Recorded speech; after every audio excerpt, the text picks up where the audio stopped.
Hello, everyone, and welcome to Jump Up Supercast, the only podcast on the internet that's also going to be an announcement at the Game Awards. I'm Will, and joining me this week, Brandon. Hello, everybody on the Game Awards. I want to say that I want to accept this award on behalf of Super Smash Bros. Ultimate Game of the Year 2019. Saf. It's me! I was not invited from the Game Awards because Konami banned me. And Musamil. I personally spoke with Konami to make sure this happened. Thank you. We all appreciate it. You and Kojima. When Kojima does not win that award, just know it was me and Konami behind the scenes. I just imagine that if you gave Saf a life mic, he would be like Joseph Harris. He would say, he would tell someone to go F themselves. Who? Not sure, but we'll find out live. How you doing this week, boys? Can't complain. I can't. I am excited for the Game Awards next week. We'll have this week. This week, I guess. Yeah, this week. I guess when this podcast goes up this week. Yeah. So I mean, obviously we'll have that. There might be even other things going on in this week. We'll see. But there's plenty that's already happened. More stuff than happened last week, that's for sure. Correct. So let's get off, guys. What was the thing that happened in the United States last week? Thanksgiving. And you know what comes after Thanksgiving? Black Friday. Black Friday. Wherein we say we're all thankful that we have money to spend, but not that much, so we have to get a deal. So we had we got some numbers back from the Black Friday. We'll lead off with this, right? Just take a shot in the dark. Which consumer electronic do you think had the best weekend? I don't know. You know, the one that's been killing it all year, baby. Sure, that would be the Nintendo Switch. So Switch had its best holiday it's ever had. Congrats to it, obviously, right? But I think it's super interesting because this is, keep in mind, no real deals. Exactly the same deal it had last year. Exactly the same. But with a Switch Lite, so even less. But the Switch sold 830K on Black Friday. And Black it had Friday week. Black Friday week. In the United States alone. In the United States alone. Correct. And then in addition, Sword and Shield passed 3 million in the United States. And Mario Kart 8 did 8.5 million, Smash is at 8 million, Mario Odyssey is at 6.5 million, and New Super Mario Bros. U Deluxe, the game that costs $5 to make, is at 1.5 million. Because nothing is fair in this world. Bless America. Yeah. Pokemon is interesting because it is double what Let's Go was at the same time. Mm-hmm. That's worth noting. Crazy. Yeah. Well, I guess that shows you the power of not a spinoff. Yeah, new generations, they do good. You know? Worth remarking upon, and it's interesting because the biggest thing that Let's Go dropped off, and with Pokemon really quickly before we get back to Black Friday, the biggest place it dropped off was in Japan, and Pokemon had sort of been on a decline in Japan for a while, but we found out this week that it not only is it outdoing Let's Go, it's outdoing Sun and Moon and Ultra Sun and Ultra Moon in the same time frame. So, sort of a rebound for the series in an interesting way, right? Which you would not expect because Japan sort of, famously loves their handhelds. So, there was, I think, thoughts of, will the first console, Pokemon game, will that have any expanding market appeal in Japan? And clearly it did, apparently. So, there it is. Any larger thoughts on the state of Switch, I guess, in the market right now? I know. I like it. I know Amazon UK, they had Black Friday Switch deals, but the deliveries they made were for items like condoms. Yes, there was a mess up. Some people got many other things rather than Switches. Like Saf said, the most sort of scandalous of them is just condoms. Don't give those to your 10-year-old that you were buying for Christmas. Yeah, don't spend 300 quid on that either. No, I mean, maybe it's good. Maybe it's a good product. Honestly, a condom could save you a lot more than $300. That's a fact. The Switch is doing really well though, right? Like, I mean, and not just really well. I feel like, I feel like it's kind of just been understood. Yeah, Switch is doing great, right? But I feel like people don't understand the extent of which it is killing it.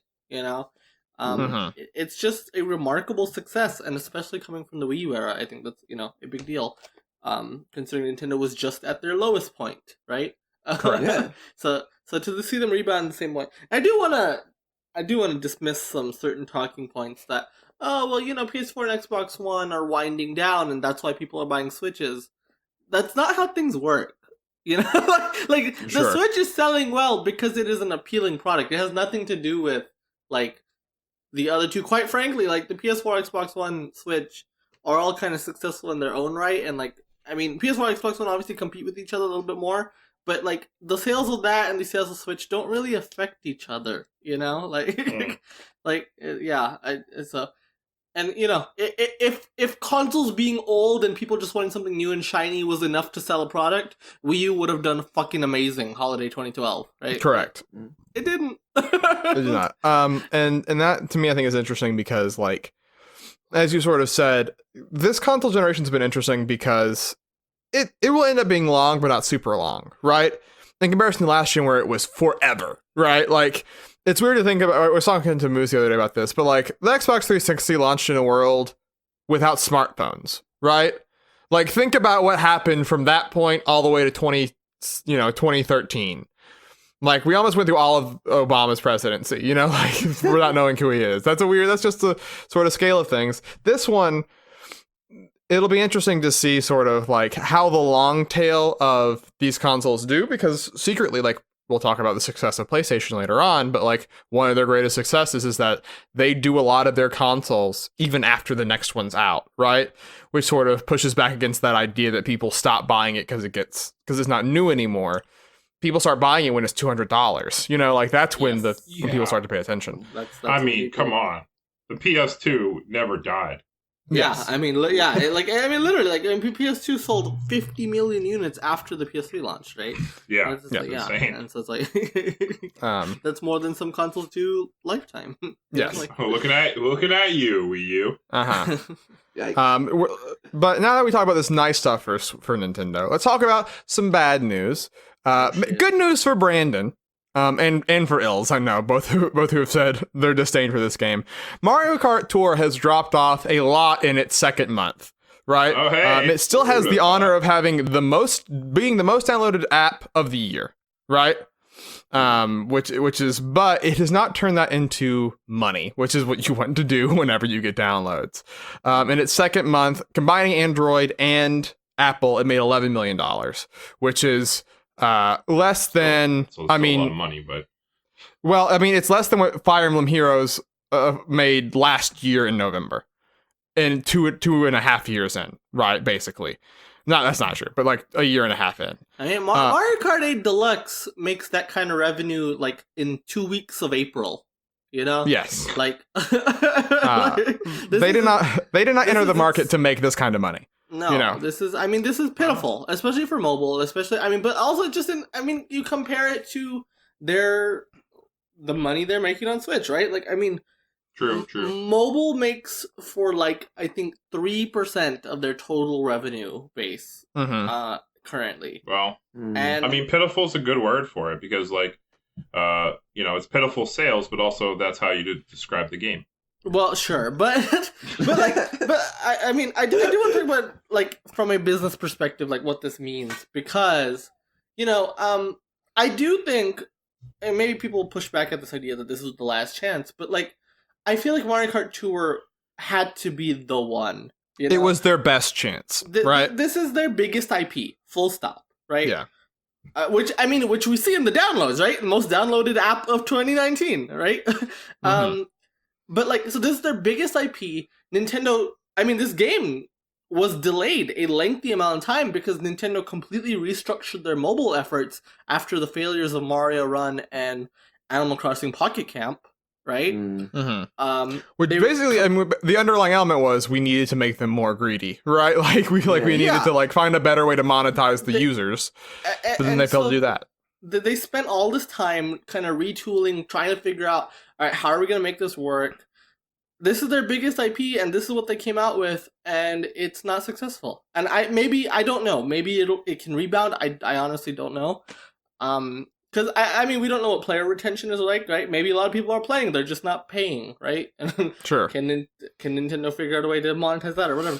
But like, they just added Waluigi wearing a British outfit, so I mean, that could be a couple billion in their back pocket. There we go. Now's the time, right? But I don't know. I think that Nintendo Mobile is, clearly is just not working right now, right? And I don't know what they need to do to make it work. And quite frankly, and a vindictive part of me from, the sad Wii U era, being a Nintendo fan in that awful Wii U era. It was awful, you're right. When investors are telling them, you need to leave the console business and, mobile, that's where the money's at. A vindictive part of me is like, oh, you know what? I'm pretty happy that Nintendo is kind of the most successful they've ever been, and like mobile is contributing little to nothing of that, right? Yeah. I like that part of you, because I agree with that part. They do position it. Sorry, they position, like they said that they always talked about how they used to be when they did the Switch, right? They acknowledged we're taking two different things. We're taking our consoles, we're taking our handhelds, we're combining them, right? So like we do want to have alternatives just in case, right? Because the thing is, if the Wii U flopped, the 3DS would still be doing well enough, right? Sure. Or whatever else. So they sort of say, well, the thing that we'll do is as the alternatives is we'll have mobile, we'll have licensing. IP expansion, right? Which was like licensing in movies and things like that, or like the Universal parks. And so it is interesting. I mean, they're sort of going to have to maybe be in a position where like, okay, no, like we're just one of those pillars is probably not going to happen as of right now. And then who knows how the IP expansion is going to go, right? Yeah. The Mario movie, we'll see, right? But like right now it sort of is like their console market is doing really well, so it's fine. But like if it wasn't, suddenly they would be in a real sort of like, where do we do? What do you do when you have another Wii U on your hands when you only have one system out, right? But though I do think, and of course, who knows how the market reacts to certain things and whatnot, right? But I do think it is fair to say, yes, the Wii U only sold 13 million units, right? Mm-hmm. And yes, it is not out of the realm of possibility that Nintendo loses their minds sometime in the future, once again, right? No, you could never put it. It's never safe. Yeah. But that said, it is worth noting. I mean, since the NES, right, they've at least had one console that was really successful, right? Even the 3DS being the worst selling handheld they've ever had, has sold more than every home console they've made that is not named the Wii. Correct. Yeah. Right, and that's the thing. It's like the handheld part of it is the thing that gives you more security if you're Nintendo, right, than the console part of it. Yeah, they haven't messed up a handheld yet. The closest they got was 3DS. Yeah, and even that, like you said, is still considered incredibly successful. Like, just not compared to like the Game Boy. Yeah, right. Yeah. And I think I don't think this is necessarily a sign that Nintendo should just give up on mobile. However, as both a fan, but also just, if you're looking at this, right, to try to play the pundit here, right. I would say Nintendo should not be wasting internal resources on mobile games, Sure. because I it's not paying off, Yeah. Because people can write off mobile games as they're cheap to make. They're not cheap to make though. Is the thing. The secret is they cost more to make than an equivalent 3DS game. Yeah. Mario Kart Tour took up the Mario Kart team's resources for 2 years. We could have had fucking Mario Kart 9, but Well, that wouldn't have happened regardless. But fuck off. Fucking. We're having that conversation again. And especially, selling way too well for that to happen. But like Tour got as much marketing as any Switch game they put out this year. Yeah, these games cost money. They're a big investment, and it's not paying off clearly. I would say like Nintendo should farm out their mobile stuff if they're going to keep trying mobile. Don't waste EPD's resources on this, Like Dragalia Lost? Dragalia Lost, exactly. Yeah, or even can we just point something out about that game? It has a fucking Mega Man in it. It has Mega Man. It got me to boot up the game again, actually. Europe What the hell? still doesn't have access to Dragalia Lost. This has been a weird week for Nintendo crossovers. Just in general. We'll get to more of them. But it's one last note. Sorry, maybe we're going too long on this. But with Nintendo Mobile, with Nintendo's future business, I guess. I do think it is smart though that like, sure, mobile is not the second pillar, and maybe we need that like backup plan, you know, in case. Mhm. But I do think their IP expansion projects can fill that role though, you know.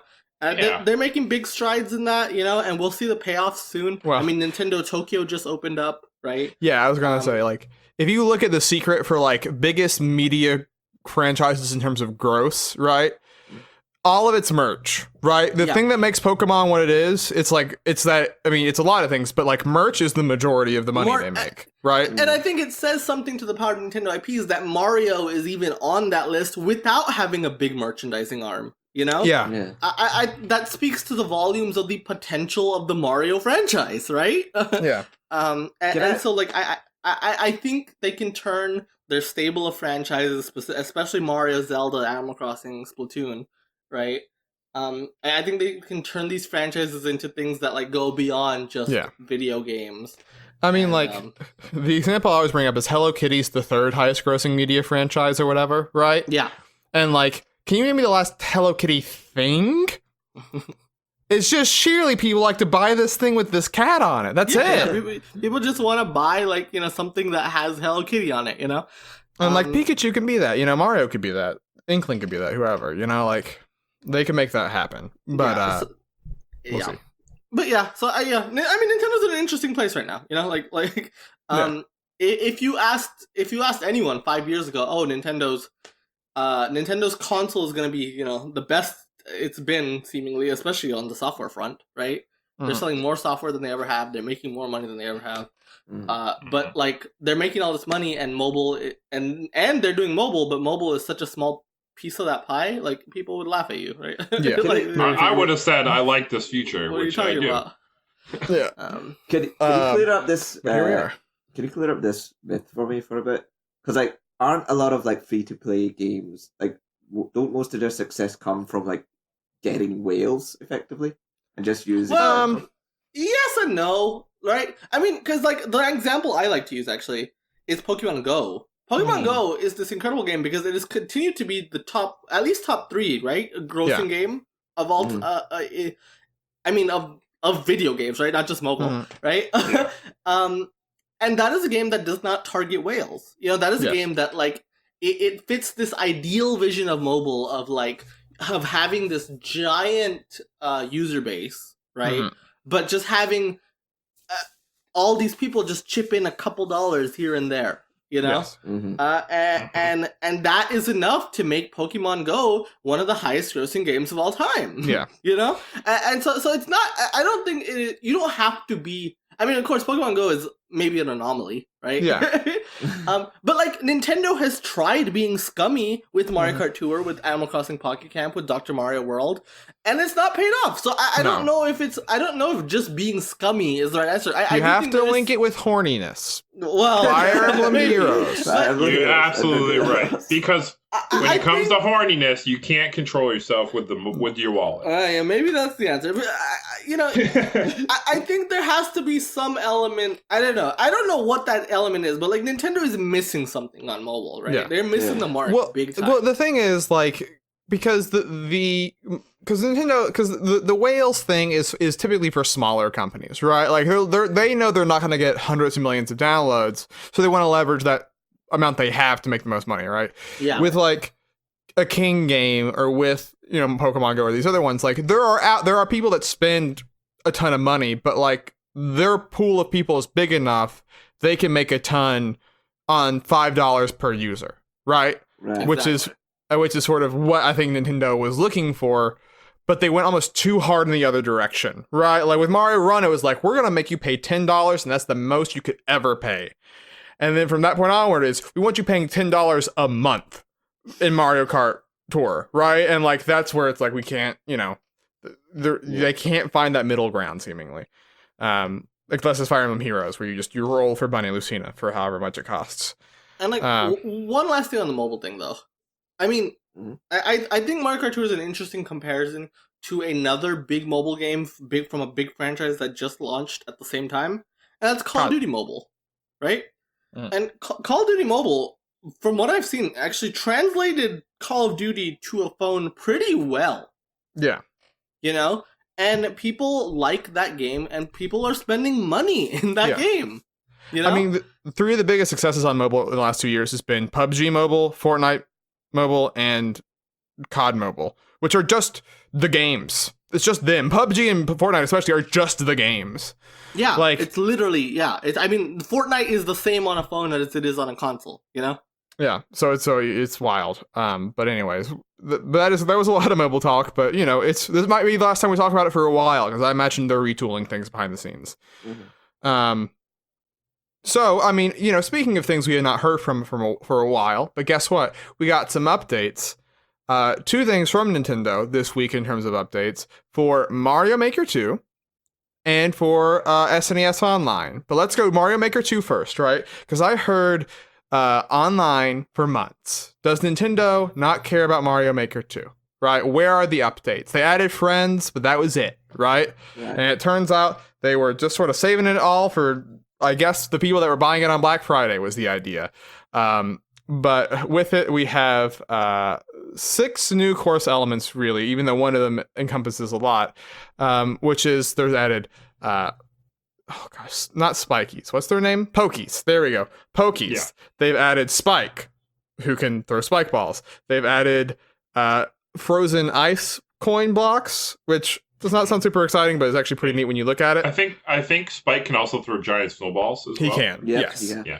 They added the P blocks, right? So if you hit a P switch, they'll activate, and then sort of the big one. I think if I'm forgetting one, let me know. Well, one more thing: the dash block, just in the 3D World style. Yes, there it is. That's a cool one. Gives you a big old I like that. Speed boost. Yeah, that'll be fun with the cars, I think. Yeah. Yes. And then the big one is only in the Super Mario Brothers style. But Link, the Master Sword is in the game. Yeah. And so you can become Link. And with that, you get the power to use your sword to stab, obviously, enemies in front of you. You can shoot your bow and arrow in 3 directions, and you can drop some bombs. You can also do a dash attack and like a downward stab if you're in the air. So, like I said, that's like 5 power-ups in one, essentially. Yeah, crazy. I mean, that's a cool crossover. I mean, and a great, this is better than any amiibo costume, right? Yeah, sure, right? Cool in the first game, but functionally, they're purely cosmetics, right? Yeah, purely cosmetic. Yeah. Having a full, fleshed out, playable Link is very cool. It just is, right? Like, this is really neat that they did this. Mm-hmm. And that is cool because, I mean, obviously Mario Maker 2 is a game that is predicated on community, right? On people making new levels for you to play. And while certainly I don't think it's dried up, I don't think it's like dead, this does put new lifeblood in it, right? There's just, if you go on I went and I looked on the page earlier today, I mean, everything, of course, whenever it's new, is just Pokey stage and then 20 Link stages, right? Everyone just wants to do Zelda stuff. But it is nice to see this kind of support, and they confirmed on the Japanese website there will be more updates down the line, so this is not like a one and done, we're dropping it type situation. Super cool. And then the other mode they added with it as well is the Ninja Speedruns mode, which is sort of bringing back another aspect from the amiibo courses, right, which is in Mario Maker 1, which was these event courses they would add every so often, right? Which were cool, and now Nintendo sort of is doing that while making it like a global race. So they put out these stages that they make they didn't get the exact time frame, but every so often, and you'll see a bunch of little ghosts of other people's best times, sort of like Mario Kart time trial stuff. And you race against them, you see how good you do in the world, and if you do well, you get rewarded with more. You get these little stars around you, and you get more points and different outfit pieces, general stuff that's already in the game, but new rewards from it. And I played just a little bit of it right before this podcast. It's really fun because for me, Mario Maker 2, I like to go for world records on stages, right? But when it's like 5 people that's played one, you're not really competing for much, you know? Yeah. But for this one, it's like, no, very clearly you can sort of see, okay, am I like above the average? Am I below the average? What are other people doing? Sometimes you'll see them fly off in a direction and you're like, how do they even jump like that, you know? But it adds another sort of reason to go back, which I think is cool. Yeah, I mean, this is a fun way to. I mean, this makes me want to boot up Mario Maker again, right? I mean, like it's. I'm glad that they're continuing updating it. Yeah, sure, it took a while, but I feel like it was worth the wait, right? It's a big update. It's a nice update. Yes, and I'm excited to see what else they do with the game. Yeah, pretty cool. Also funny, by the way, because I did see a lot of people. I think because the amiibo costumes were so effective at getting people to sort of come back to the game.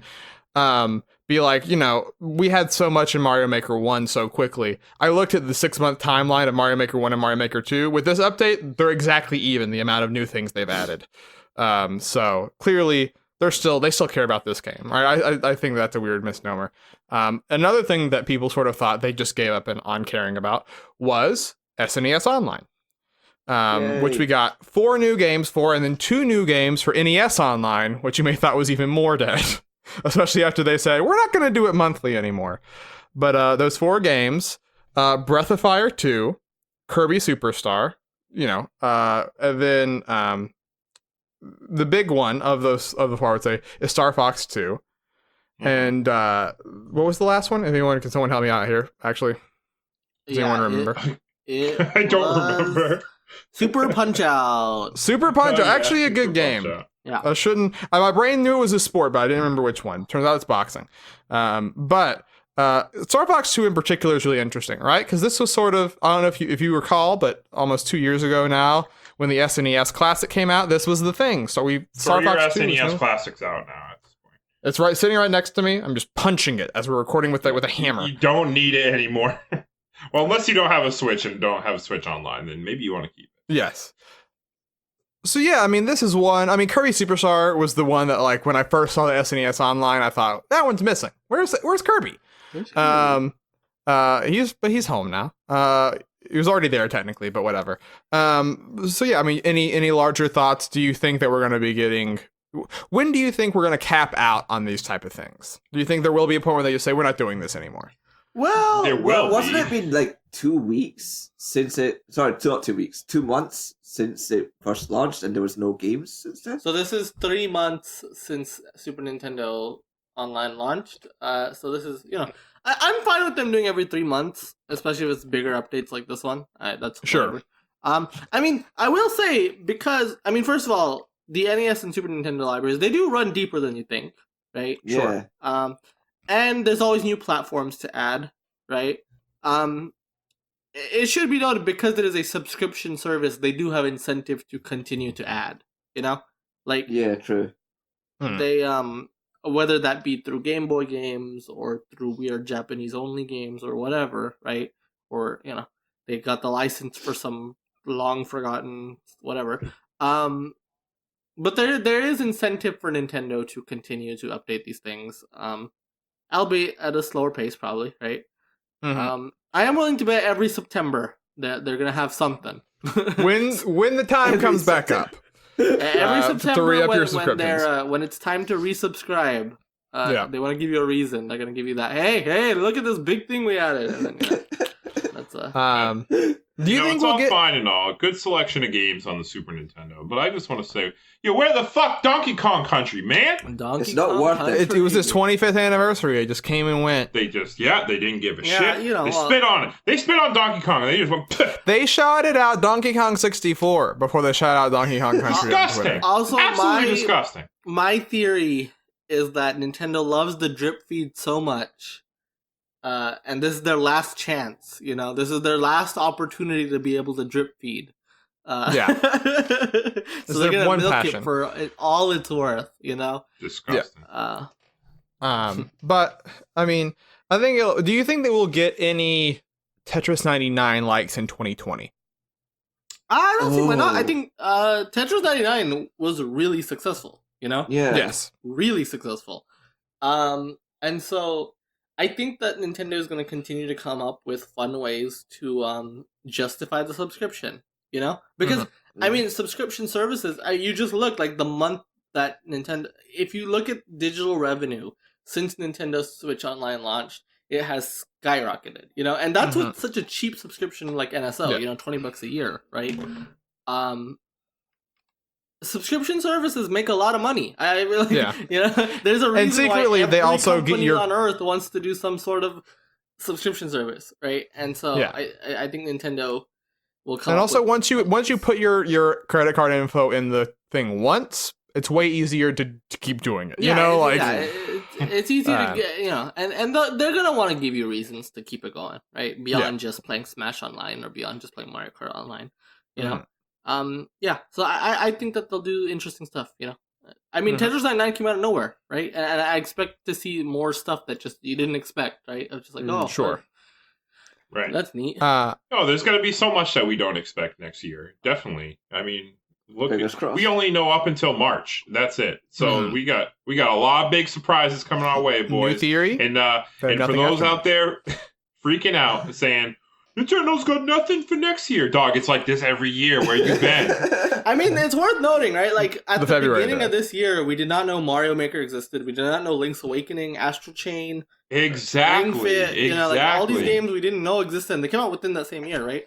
But I still see people freaking out on Twitter and stuff. Oh, Nintendo's got nothing next year. It's going to be a bad year. The Switch is going to fall off. Dude, it's been like this for the last 3 years in a row, man.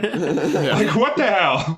I hate defending Nintendo Switch Online or subscription services because you just sound like a shill for defending paid online, right? Hasn't stopped us before. But but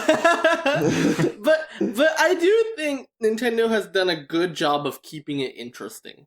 I like NES Online, but even more so Super Nintendo Online is a really good value, right? Like Tetris 99 is a great thing. Like it's like I feel like I'm getting a lot for my $20 a year. I mean, you definitely do. All those fucking games, and most of those games are on the Super NES Classic, which, mind you, cost $80 or some shit. And these are some of the best games out there, right? Or all-time greats like Super Metroid or Link to the Past or whatever. It's like or Super Mario World. Yeah, like these are all-time greats. And you get it with this subscription. Like, sure, it sucks paying for online, but I do feel like it is cheap, and it sucks paying $20.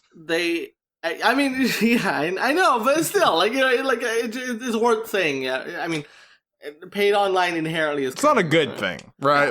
But I think they've done a good job of making me feel like, okay, well, it's worth paying for it. You know what I mean? And I hope they keep that up. They should not just rest on their...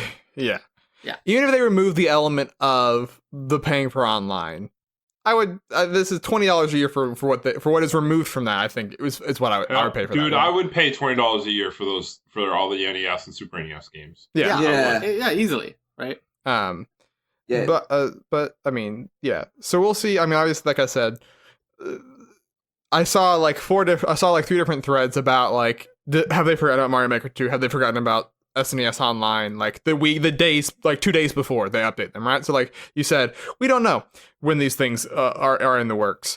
But I'm back on this podcast this week, boys. I've been gone. You're welcome back. And guess who I always bring back with me? Jason. Jason Derulo. I can't believe he's back. He's here, as featured in Cats. Jason Schreier. The once in future. Jason Derulo is in Cats? What the fuck? He is in Cats. Okay, he's in Cats. Oh, shit. But Jason Schreier, not in Cats, to my knowledge. But he has got another conversation that he's posted between him and some insider people at Xbox, basically. Which is that Microsoft is... We talked earlier this year, right? We said Microsoft's planning Scarlet and they're planning Durango, right? Durango's gonna be the cheaper version. Durango is Xbox One. Scarlet and Anaconda. Anaconda And Lockhart. Scarlet is the combined Anaconda and Lockhart is what it was. Okay, Anaconda, Lockhart. It's hard. Thank you. So they do that, right? Then we hear this thing of actually they're not doing that, right? Especially when they announced that we're doing their E3.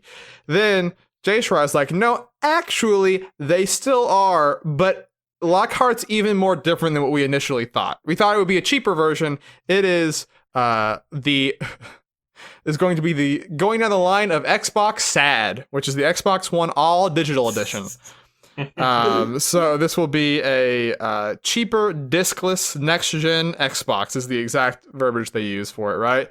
But essentially, the biggest difference it would have is that it would not be targeting 4K 60 FPS, right? It would be going more for 60 FPS but 1080p, right? 1440p. 1440p. You're right. I'm sorry. Well, Brad Sams, who's another Microsoft guy, said 1080p. It's a thing. Don't worry about it. Okay. But either way, it's the target. But that's the target they're aiming for, right? So it means that there would be sort of like Xbox One and One S and X turned into midway through the generation. These two versions of the Xbox, where one is far more probably, with hearing about this, right? Hearing about it will not be running games at 4K even at launch, right?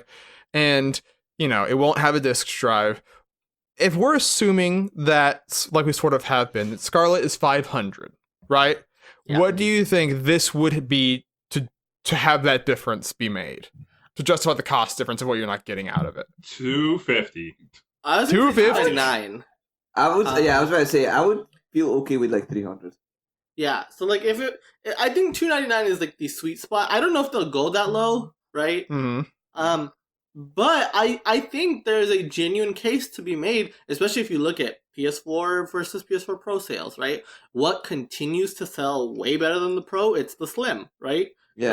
Like, and it's this idea, like, I mean, I've seen the sentiment. That's crazy. Yeah. Does the Xbox One S sell better than the Xbox One X? Xbox One S sells better than the One X. Yes. It's all about being compact. Okay.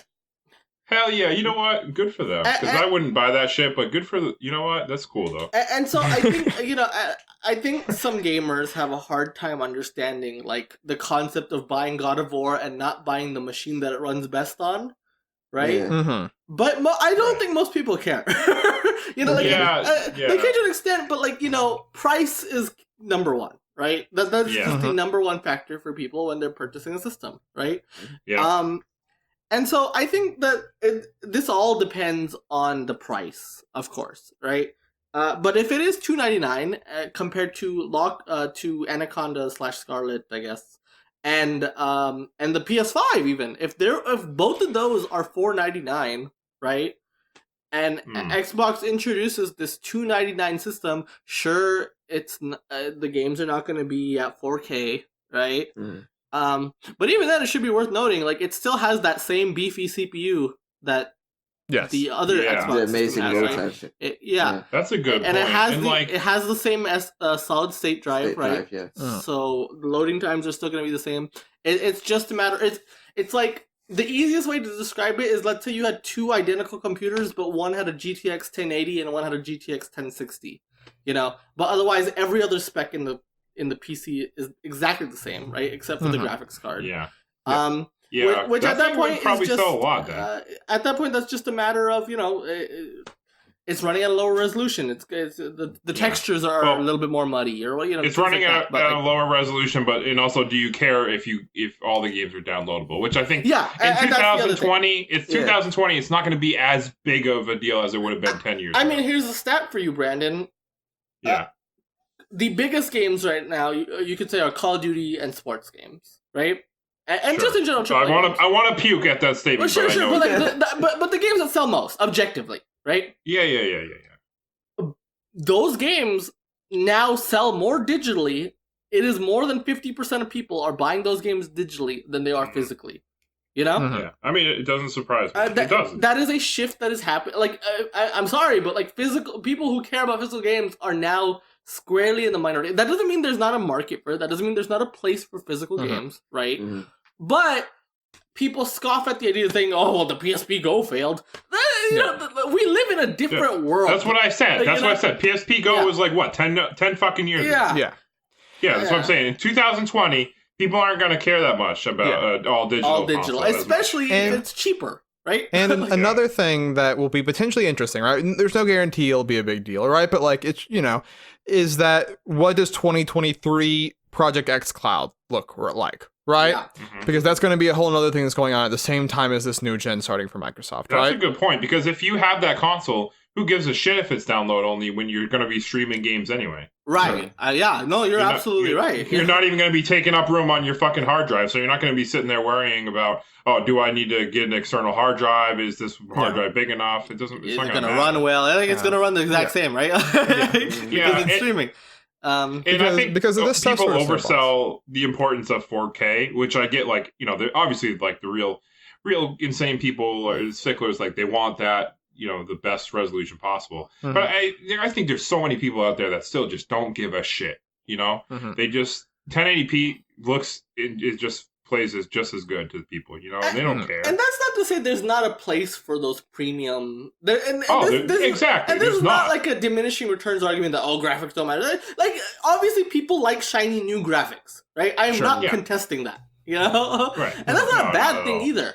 But it's like I do think people get too in the weeds of if it's less powerful, people are not going to care about this. You're living in a different reality, just quite frankly. I think there's people who are vocal about that, but I think there's so many people out there who just don't say anything at all, who just don't care. They're willing to spend less on it. It's like the mainstream audience is literally going to care about like if it's going to be cheap and how big it's going to be. Really, how much space it's going to take. I'm curious about with this Lockhart console. When are they going to launch it, and what's the price? Yeah. I mean, those, if it's $100 difference, I think that is a very different thing than 150 even. In a lot of people's minds.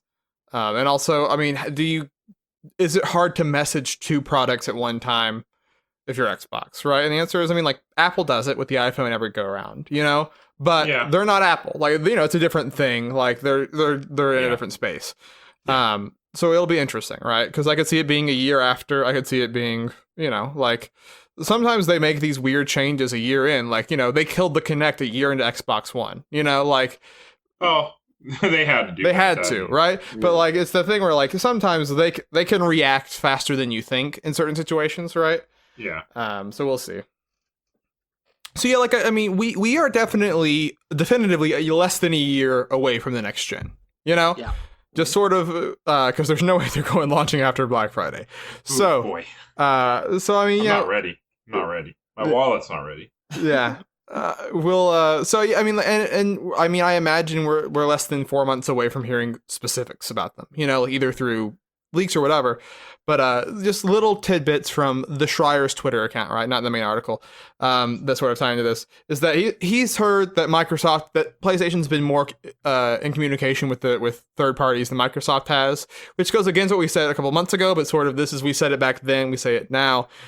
Depending on who you talk to, you're going to get a different answer, right? If you go to Ubisoft, they might say a different thing than EA, But then, in addition, he said that specs-wise, they sound very similar, right? So, Anaconda and PS5 would be very similar things.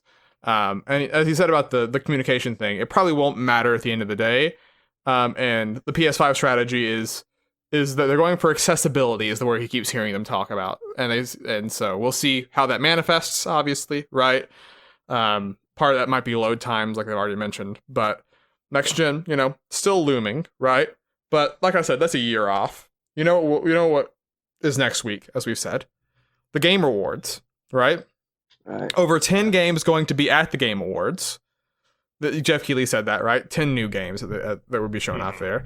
You know what? One of those games will not be Resident Evil 3 Remake, which got leaked just straight up on the PlayStation Store. There it is.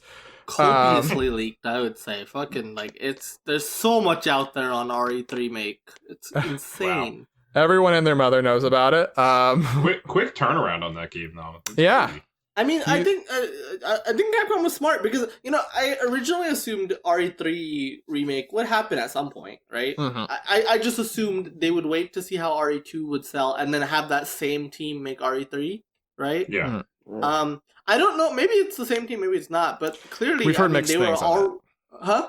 We've heard some people that have leaked stuff have said it's the same team. Some people have said it's a different team. So we'll find out. Yeah. In a week, there's basically. conflicting word on it. I'm guessing it's probably a mixture of both. Quite frankly, right? Like a lot of outsourcing, but like the main director producer team, the creative staff is at Capcom, the same ones that did RE2 make, right? Mhm. Getting the ball going with RE3, super smart, I think, right? It's the last mainline Resident Evil game that is not readily available on current platforms, right? Mhm. It's cool that they're doing this, and I mean, unless you count Code Veronica. No, wait, isn't that available? I don't know. I have no idea, but do you count Code Veronica as a main? It's a debate. It's a debate. It's Some a people would. Yeah, But okay, well, I mean, we sort of have heard the thing I alluded to at the very start is like I expect there's going to be a state of play in the next week, right? Because I think RE3 is getting announced. Too much is out there, right? yeah. I mean, GDX straight up said on Twitter, like, "Hey, RE3 is going to be revealed next week. It's not at the Game Awards." Which Keeley also said. Yeah. Keeley said RE3 remake is not happening at the Game Awards. Yeah. So and it's not going to be at a Nintendo Direct, so there ain't many other options. Yeah, so it's like, it's probably going to be a state of play next week. Which is I'm very excited about this. Yeah. I really am. RE2 was fucking awesome. Yeah. And man, that design, if you haven't seen that picture yet, Jill is looking real cool. She's looking badass. She's making me feel some type of way. And I really like it a lot. Okay, all right. Well, I I do have a question about RE3 because Okay. I've never played any Resident Evil, quite frankly. But You're disgusting, man. What the fuck? I'm sorry. Okay. Anyway, but RE3.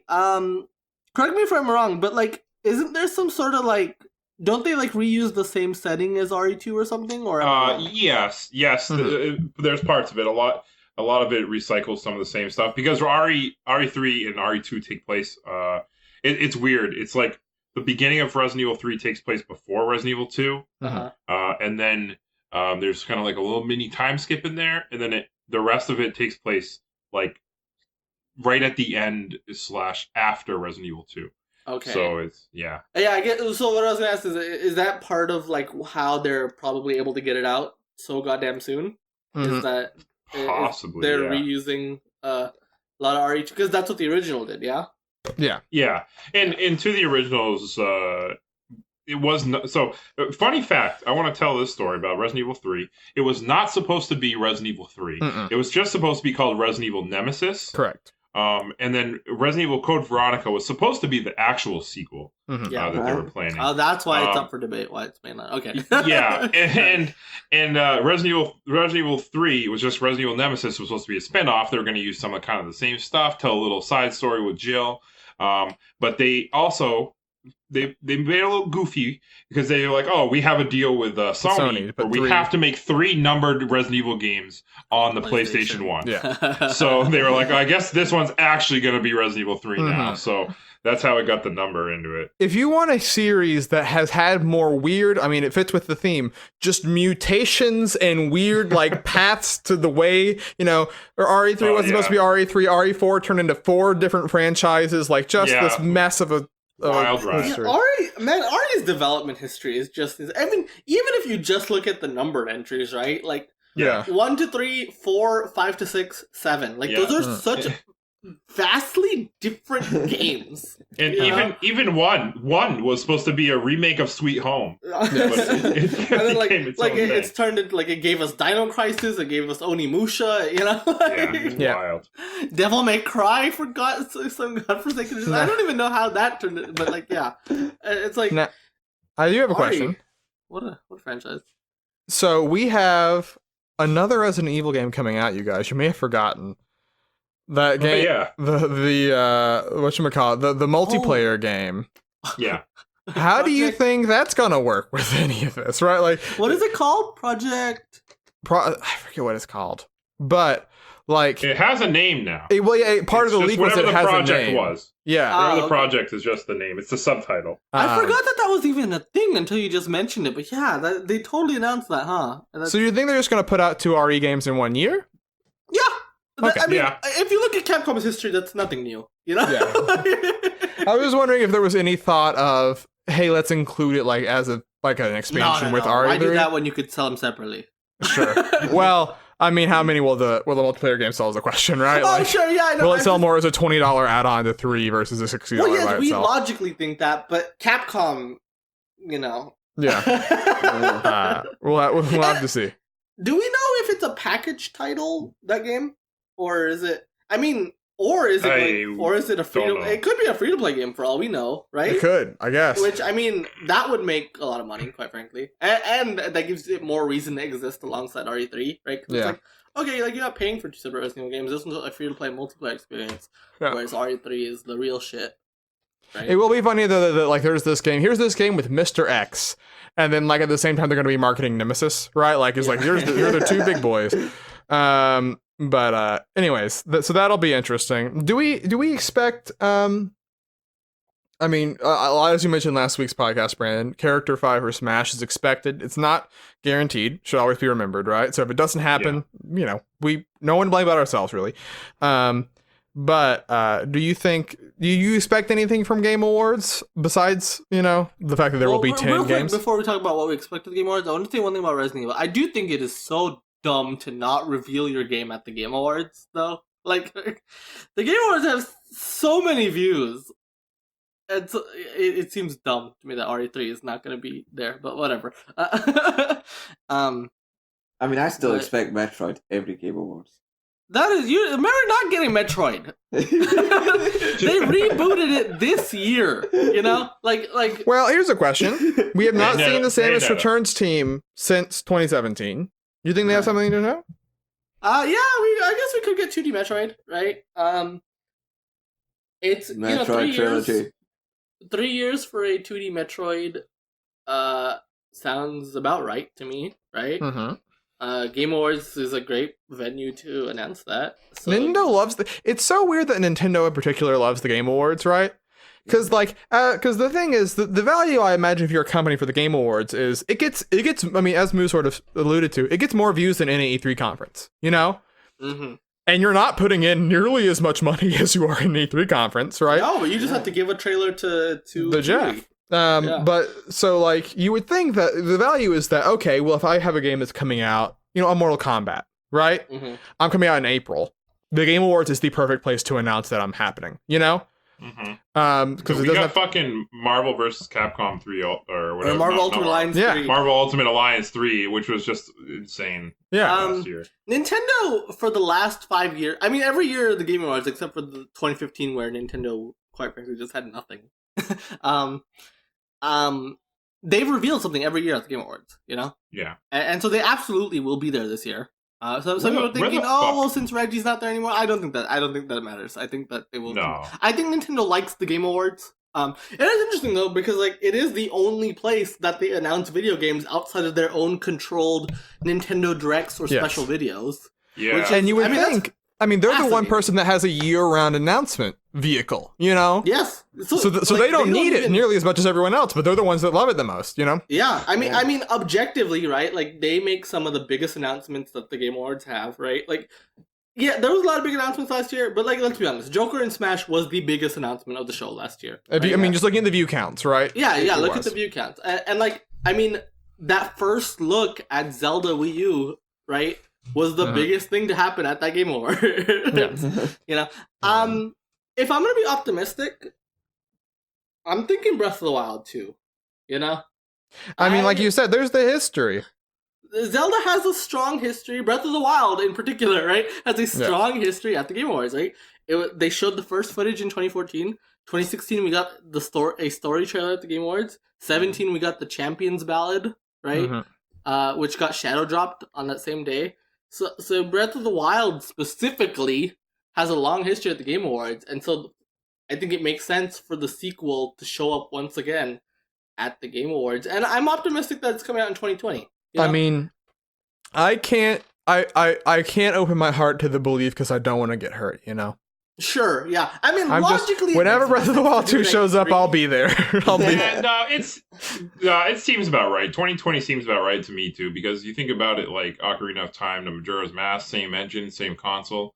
We're using I don't think it wasn't that many years apart. What? It was like 2 or 3 years. It was 2 years. It was 2 years. Yeah, and they don't have to worry about learning. We're gonna be at over HD 3 game. for this one. Yeah, we're gonna be at over 3 for this one though. So Yeah. I mean, come on. Yeah, I think it sounds about right? Like to get the sequel in 2020, and if it's coming out, I mean, maybe E3 is a better spot. Like they can go into E3 saying, "Hey, look forward to E3 to hear more about the sequel to The Legend of Zelda: Breath of the Wild." Yeah, But I also think that it could be a good Game Awards drop, and especially if they do. I assume if it's there, they're going to do a title drop.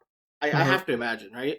I would imagine. Yeah, Because we already kind of got a gameplay teaser, not gameplay teaser, but we saw a we've seen in-game footage, I should say. yeah. Right? And so, I mean, yeah, sequel to Breath of the Wild. My fingers are crossed that that's what we're getting. Sure. How about Bayonetta 3? Where the fuck is it? Yeah, it's true. Yeah, where is it? I kind of feel like Bayonetta 3 is gonna show up back again in some Nintendo Direct. I feel like It was revealed at the Game Awards. It was revealed wasn't at the it? Game Awards. Yeah. It absolutely was, along with the port. But it's been missing long enough. Yeah. You know, and they mentioned it in the Nintendo Direct at the beginning of this year, being like, "Hey, Bayonetta 3, like, yeah, it's still going good." You know? Yeah, I just feel like the thing is, it's been gone long enough that, like, I mean, just selfishly, personally, the next time it shows up, I want to see it being a video game. You know, like, I don't want it to be a trailer. I would love it to be like a, you know. Yeah. And here's Bayonetta 3, like 5 minutes of game. Like, no, not 5 minutes of gameplay, but however long it would be in a direct, you know? And, like, they would address it, right? They would be like, "Hey, like, Bayonetta 3, you know, like, we know you've been waiting, right? Mm-hmm. Here it is, you know?" And so, otherwise, though, I mean, they could pull anything out of their ass as fucking evidenced by Marvel Ultimate Alliance 3, right? Yeah. Like, that is, no one in the world guessed that Nintendo would be publishing Marvel Ultimate Alliance 3 made by Team Ninja. Like, what a weird... Yeah, it's insane. But that's what it is. By the way, before we move on, final guesses for Character 5. Oh, you gotta do this. You know, There's been a lot of deconfirmations on Twitter over the last like week. if you, but yeah, so, yeah. I'm just gonna say it. Shantae. I just want Shantae. It's just okay. Fuck. You know, this hard too because I feel I'm out of the prediction game. You know, when it comes to Smash Brothers, because I feel like there's just there is no way you can pinpoint the next Smash character anymore. It's just so broad of a like what they could pick from. Yeah. Stop him, Holland. I'm looking for an answer.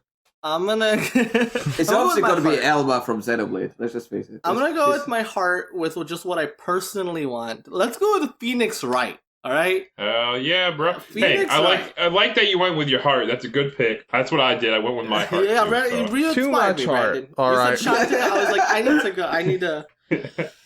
This is it. I'm going with Super Ego. You ready? Oh god. It's Dovahkiin from Skyrim. Fusro Da. Can we just talk about if that was the unveil? There would truly not be a single Smash Brothers community on the internet, whether that's on Smash Brothers, on Reset Era, on Twitter, on Reddit. There would not be a single Smash Brothers community that would not be losing their shit in anger. You know, just There would be meltdowns. angry. Could you imagine if it was Character 5 and they did not announce Character Pack 2? Fighter Pack 2. That would be amazing. Oh my god. Incredible.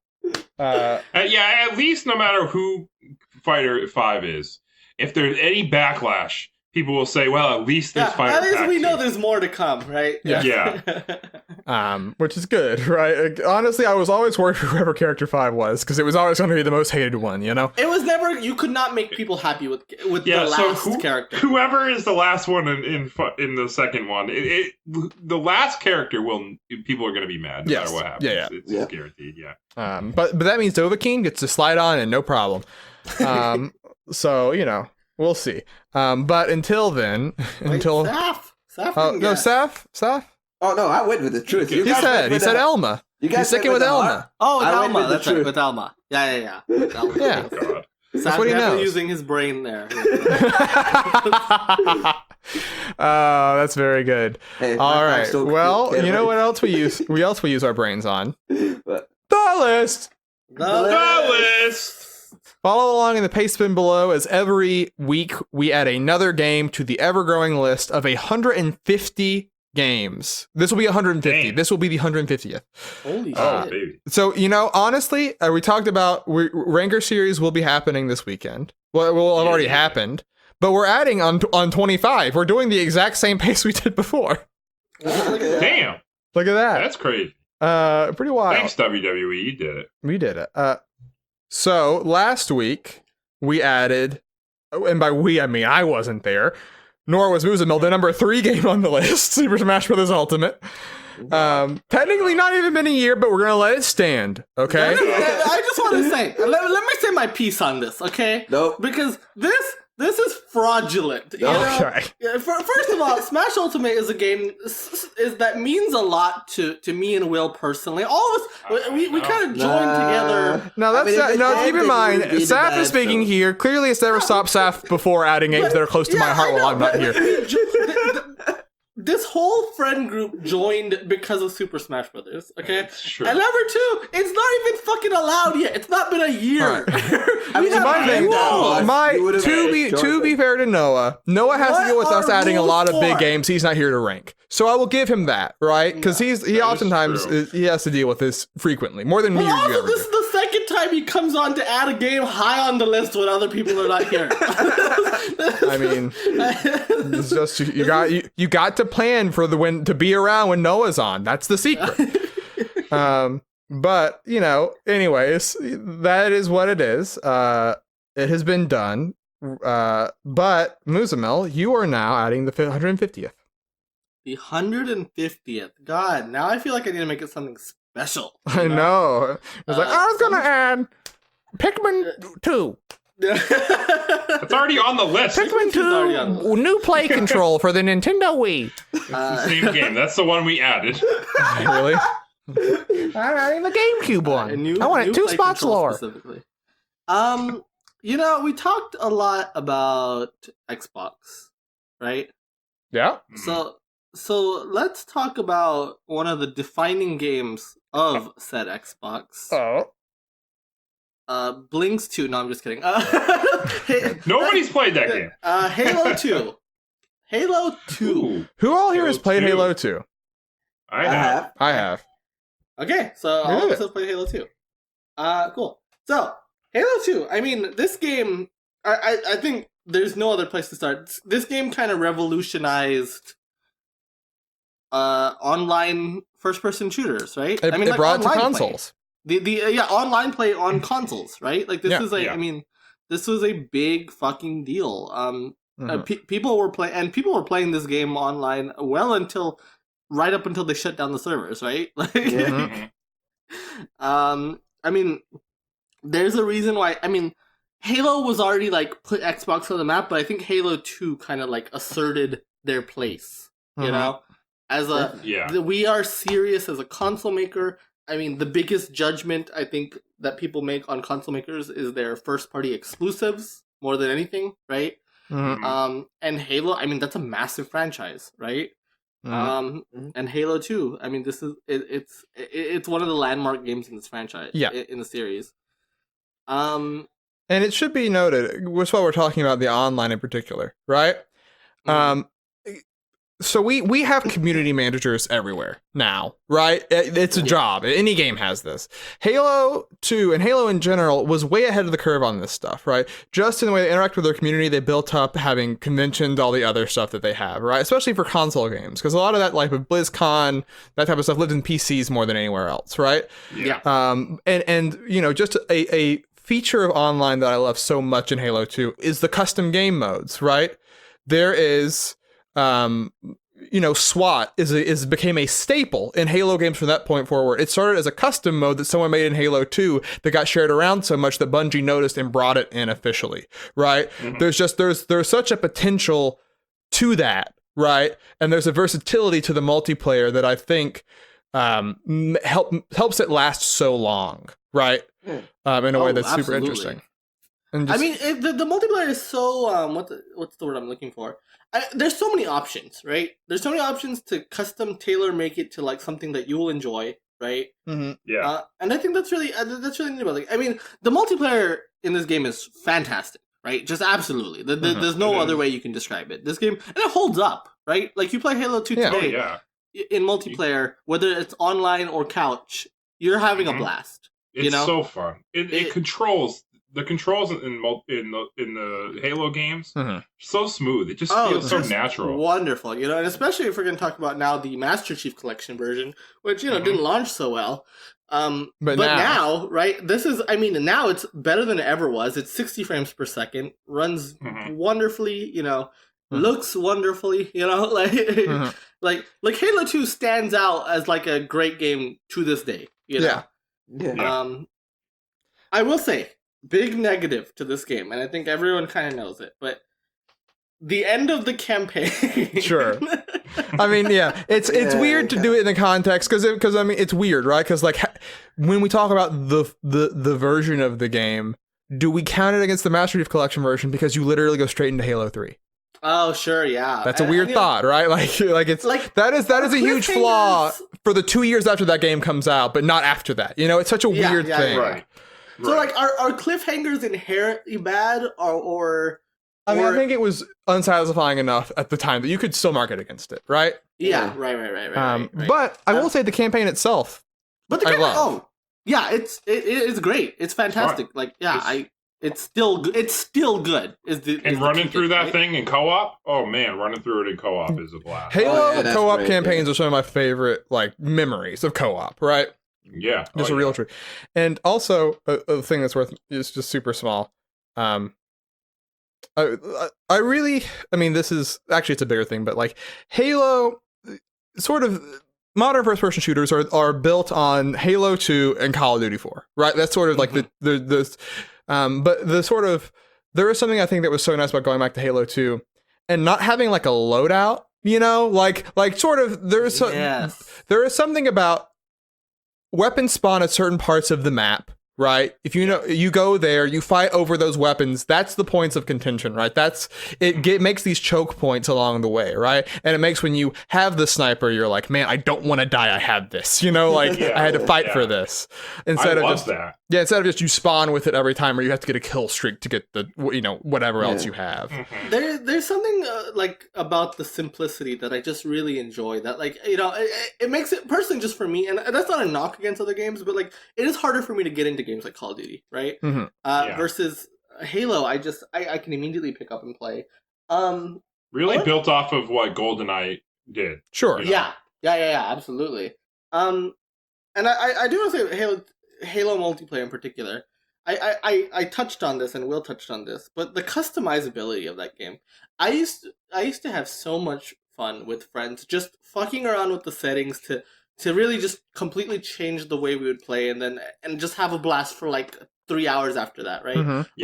Like setting like, low gravity or high speed or, rocket launchers only or energy swords only, right? Like, there was a lot of ways that you can mix and match just to edge and just to find fun, creative ways to have fun, right? And like maybe not the most balanced thing in the world, right? But like I don't know, I like that they had those weird options, Sure.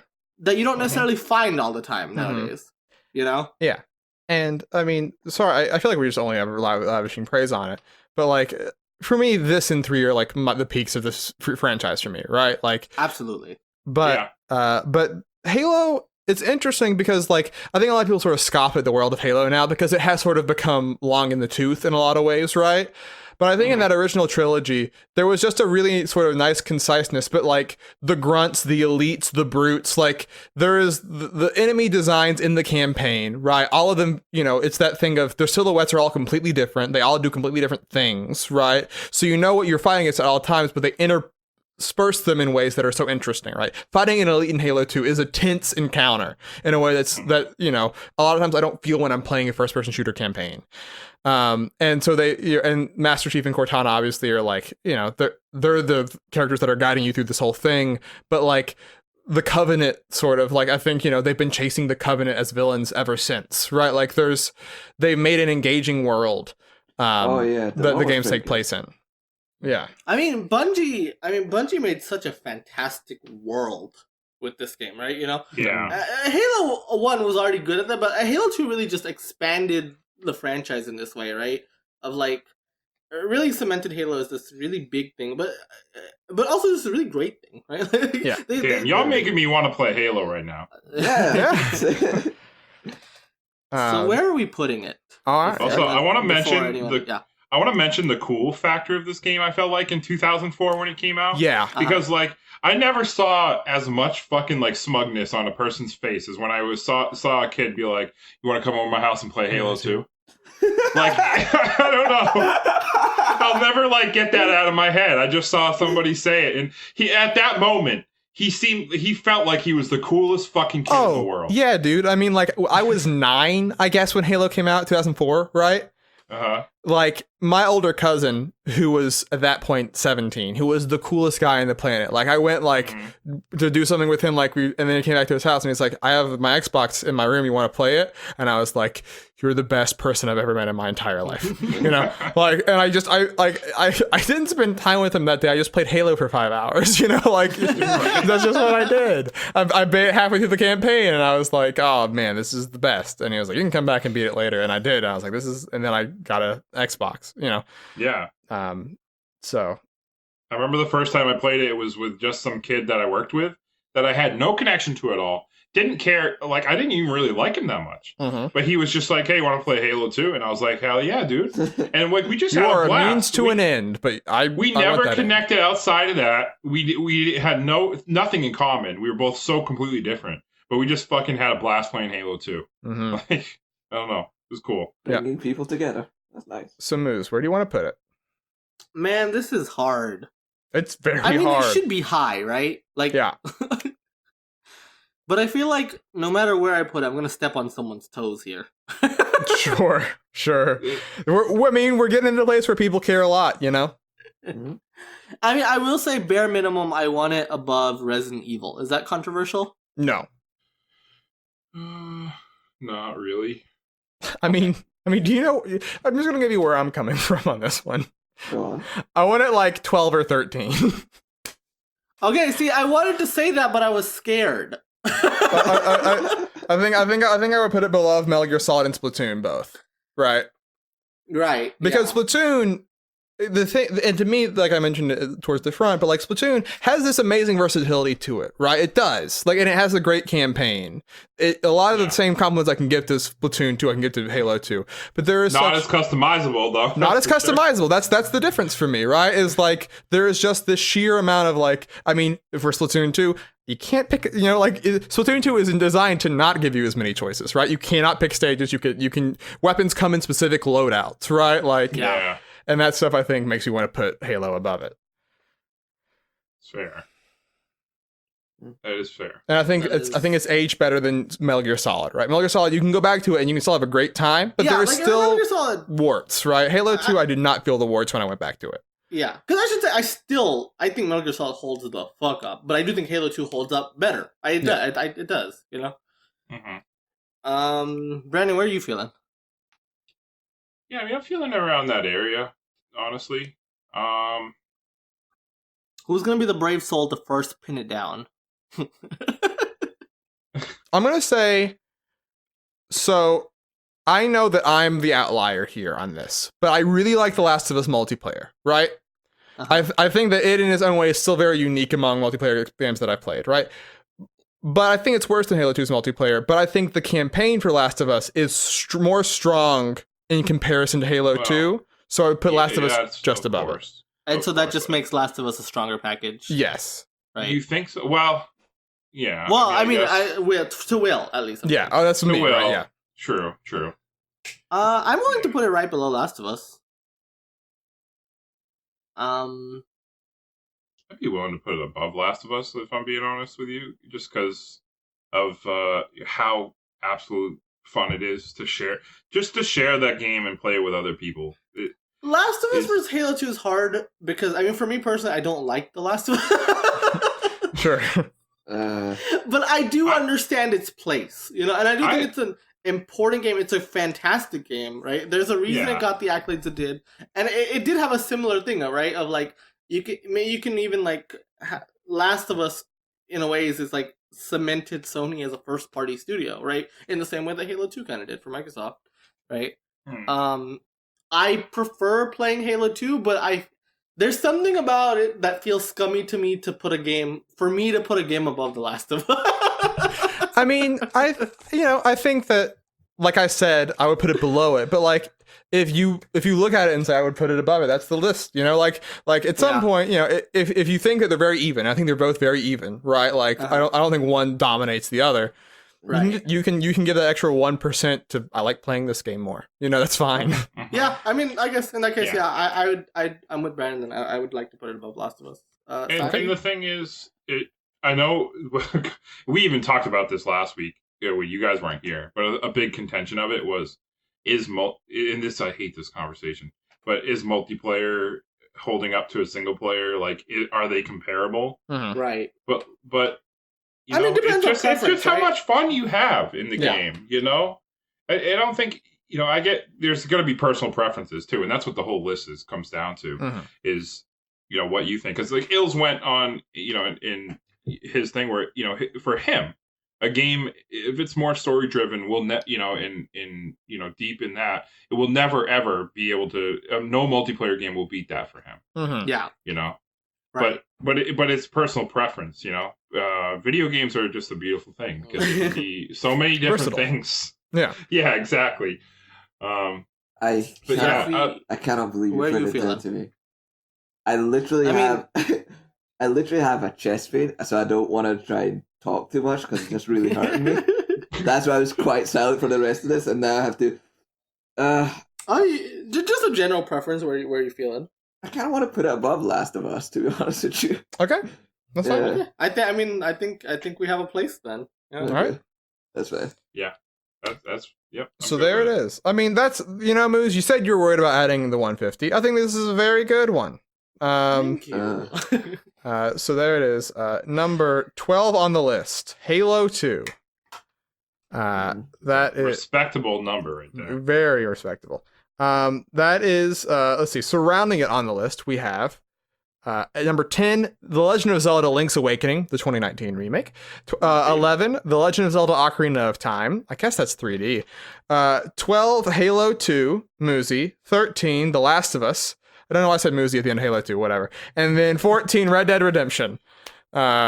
So there it is. That's a killer's row. Come on. What are you going to do? I mean, those are all fucking fantastic games, right? Just like honestly, incredible. Ocarina of Time, Halo 2, Last of Us, you can make an argument for the three defining games of each of their generations. Like It's true. it's wild. But it's in chronological order too. That's just us getting older and more cynical as time goes on. That's what's happening there. But that is the podcast for this week. Moose, you've not been on in months, basically. So would you like to have the final phrase? Has anything been gestating in your brain for a while? I would love to, but I assume you're gonna plug things first, yeah? I am. So while you think on that, Yes. we have a Patreon. Brandon mentioned it last week. We have it again. Patreon.com/JumpUpSupercast is the place where you can help donate. There's no reward set up yet, but except for a Discord that you can get into where we are chatting, discussing particularly Game Club stuff, as well as other things. Just, as that gets filled up, it'll become more and more of a hip and happening place to be. And also you can, if you are a Patreon or a patron, you can suggest games for us to play for the Game Club. We're going to take suggestions. So. Yes, which is nice. I mean, that's like you're basically making 2 weeks of time investment potentially, right? If your thing is picked, so that's something. Yeah. But besides all that, of course, you can find us at twitter.com/JumpUpSupercast, where we tweet whenever episodes go live. You can subscribe to us on your podcast service of choice, and you rate us 5 stars if you made it all the way through, because clearly if you did, something must have you either must have not been able to press the pause button or you liked it. But either way, that is the podcast for this week. We appreciate you very much for sticking around. And now, Muzamil, your final phrase. This was, I guess, in the news. Not really important enough to talk about. But The Witcher 3 is in Daemon X Machina. How the living fuck did that happen? Just like, what sense does it make? I mean, sure, like, The Witcher's on Switch now. Crossover makes perfect sense for a Nintendo first-party game, right? Of all the goddamn games in the world, Daemon X Machina. This game sold like 5 copies. 4 of them were in this chat room. Who is this? Who is this for?